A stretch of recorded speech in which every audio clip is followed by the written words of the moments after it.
Deux hautes alpines vont prendre la direction du Maroc. Ça sera en février prochain pour la 17e édition du 4L Trophy. Deux étudiantes qui seront au volant de la mythique Renault 4L des années 60. Un périple hors norme mais surtout solidaire puisqu'elles ont décidé d'emporter avec elles du matériel scolaire et sportif pour le distribuer aux enfants les plus démunis. Gaël Pia.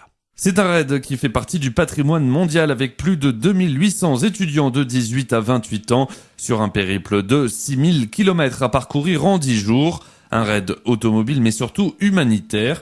Deux étudiantes originaires de Briançon vont emmener 80 tonnes de fournitures scolaires et sportives pour les enfants les plus démunis du Maroc. Marine Antoine. À l'arrivée à Marrakech, en fait, on remet ces fournitures à une association sur place qui se charge de les redistribuer aux écoles. Participer à une action humanitaire comme ça, qui est du moins originale, parce que c'est avec une 4L qui est une voiture des années 60, donc on voit encore beaucoup aujourd'hui, mais c'est une manière de la faire vivre, d'apporter de l'aide aux enfants du Maroc, de vivre une expérience toutes les deux entre amis, de rencontrer d'autres. Il y a vraiment beaucoup de côtés qui nous donnent envie dans ce projet. Marine, 22 ans, étudie le marketing et la communication. Elle partira sur le 4L Trophy avec Maëva Trapon, 23 ans, tournée vers le management culturel.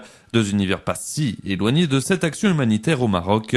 Maëva Trapon. Moi, c'est quelque chose de personnel de réaliser un défi d'une telle envergure et puis aussi sur le plan professionnel, c'est vrai que c'est des compétences que j'aurai sûrement besoin plus tard dans ma vie professionnelle.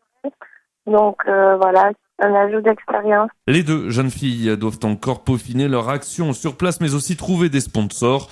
Le départ est prévu pour le 13 février 2014. Merci Gaël, et vous pouvez suivre le projet de Maëva et Marine sur Facebook sur la page de leur association basée à Val-des-Prés dans le Briançonnais. Elle se nomme Fia Vanana, un principe de vie collective issu de la culture malgache.